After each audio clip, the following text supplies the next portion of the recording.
How to get $100 Lyft promo code. Hi everyone, welcome back to our channel. In this video presentation, we'll be discussing about getting the promo code for Lyft for existing users. So start by launching your preferred web browser and in the search box, type in Lyft promo code and search.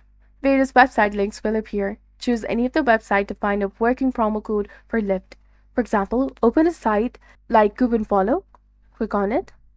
And from this page, you will be able to locate different kind of offers such as 50% off, 70% off, 60% off, save with code, $16 off, and more. Choose any of the offer you would like to and click on show coupon code or see details.